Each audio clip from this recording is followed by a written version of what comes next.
ನಮಸ್ಕಾರ. ಜೀನಿ ನ್ಯೂಸ್ ವೀಕ್ಷಕರಿಗೆ ಸ್ವಾಗತ. ಎಲ್ಲ ವೀಕ್ಷಕರಿಗೆ ನಮಸ್ಕಾರ. ನಾನು ಸಂಧ್ಯಾ. ಬಿಜೆಪಿಯಿಂದ ಅಡ್ಡ ಮತದಾನ, ಕಾಂಗ್ರೆಸ್ಗೆ 11 ಹೆಚ್ಚುವರಿ ಮತಗಳು, ಹೈಕಮಾಂಡ್ ಗರಂ.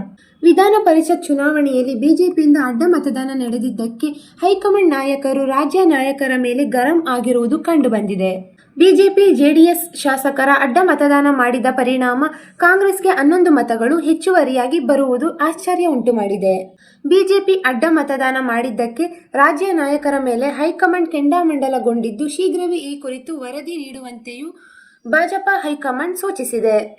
ಪರಿಷತ್ ಚುನಾವಣೆಯಲ್ಲಿ ತಮ್ಮ ಶಾಸಕರ ಮತಗಳು ಅಸಿಂಧು ಆಗಬಾರದು ಎಂದು ಕಾಂಗ್ರೆಸ್ ಮತ್ತು ಜೆಡಿಎಸ್ ಪಕ್ಷಗಳು ಶಾಸಕರನ್ನು ರೆಸಾರ್ಟ್ಗೆ ಕರೆದುಕೊಂಡು ಹೋಗಿದ್ದನ್ನು ಇಲ್ಲಿ ಸ್ಮರಿಸಬಹುದು. ಕಾಂಗ್ರೆಸ್ ಅಣಕು ಮತದಾನ ಮಾಡಿ ಶಾಸಕರಿಗೆ ಓಟಿನ ಬಗ್ಗೆ ಪಾಠ ಮಾಡಿದ್ದನ್ನು ಇಲ್ಲಿ ಗಮನಿಸಬಹುದು. ಬಿಜೆಪಿ ಶಾಸಕರ ಮೇಲೆ ನಂಬಿಕೆ ಮತ್ತು ಅಡ್ಡ ಮತದಾನದ ಭೀತಿ ಇಲ್ಲದ ಕಾರಣ ಯಾವುದೇ ರೆಸಾರ್ಟ್ಗೆ ಕರೆದುಕೊಂಡು ಹೋಗಿರಲಿಲ್ಲ. ಫಲಿತಾಂಶ ಪ್ರಕಟಗೊಂಡ ಬಳಿಕ ಬಿಜೆಪಿ ಆಶ್ಚರ್ಯಗೊಂಡಿದೆ. ವಿಧಾನಸಭೆಯಲ್ಲಿ 62 ಶಾಸಕರ ಬೆಂಬಲ ಹೊಂದಿರುವ ಬಿಜೆಪಿಗೆ ತನ್ನ 2 ಅಭ್ಯರ್ಥಿ ಗೆಲ್ಲಲು 56 ಮತಗಳು ಬೇಕಾಗಿತ್ತು. ಆದರೆ ಅಡ್ಡ ಮತದಾನದ ಭೀತಿಯಿಂದ ಕೊನೆಯ ಕ್ಷಣದಲ್ಲಿ ತನ್ನ ತಂತ್ರಗಾರಿಕೆ ಬದಲಾಯಿಸಿ ತಲಾ 30 ಮತ ಹಾಕಲು ನಿರ್ಧರಿಸಿತ್ತು. ಅದರಂತೆ ತಲಾ 30 ಶಾಸಕರ 2 ಗುಂಪು ಮಾಡಿ ಮತ ಚಲಾವಣೆಗೆ ಸೂಚಿಸಿತ್ತು. ರಘು ಕೌಟಿಲ್ಯ ಅವರಿಗೆ 29 ಮತಗಳು ಬಿದ್ದರೆ 1 ವೋಟ್ ಅಸಿಂಧು ಆಗಿರುವುದು ಕಂಡುಬಂದಿದೆ.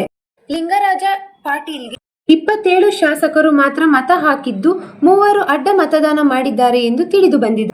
ಚಂದ್ರು ಲಮಾಣಿ, ದುರ್ಯೋಧನ ಐಹೊಳೆ, ಕೃಷ್ಣ ಬಸನಗೌಡ ಪಾಟೀಲ್, ಯತ್ನಾಳ್ ಅವರಿಗೆ ಜೆಡಿಎಸ್ ಅಭ್ಯರ್ಥಿಗೆ ಮತ ಹಾಕುವಂತೆ ಸೂಚಿಸಲಾಗಿತ್ತು. ಜೆಡಿಎಸ್ ಅಭ್ಯರ್ಥಿ ಗೋವಿಂದರಾಜ್ ಅವರಿಗೆ ನಿಗದಿ ಪ್ರಕಾರ 18 ಮತಗಳು ಬೀಳಬೇಕಿತ್ತು. ಆದರೆ 14 ಮತಗಳು ಮಾತ್ರ ಅವರಿಗೆ ಸಂದಿವೆ.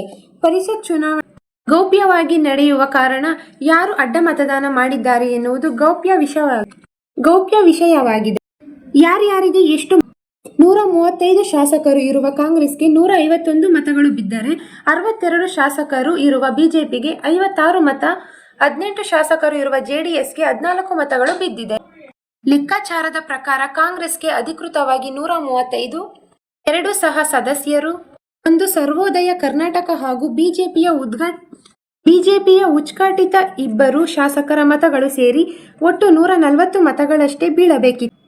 ಆದರೆ 5ನೇ ಅಭ್ಯರ್ಥಿ ವಿನಯ್ ಕಾರ್ತಿಕ್ ನಿರೀಕ್ಷೆಗೂ ಮೀರಿ 32 ಮತಗಳನ್ನು ಪಡೆದಿದ್ದಾರೆ. ಬಿಜೆಪಿಯ ಒಬ್ಬ ಶಾಸಕರ ಮತವು ಅಸಿಂಧುವಾಗಿದ್ದು, ಕಾಂಗ್ರೆಸ್ಗೆ 10 ಹೆಚ್ಚುವರಿ ಮತ ಸಿಕ್ಕಂತಾಗಿದೆ.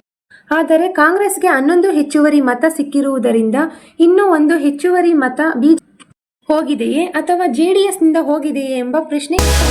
ಈ ದಿನದ ನಿರಂತರ ಸುದ್ದಿಗಳಿಗಾಗಿ ವೀಕ್ಷಿಸುತ್ತಿರಿ ಜೀನಿ ನ್ಯೂಸ್. ನಮಸ್ಕಾರ.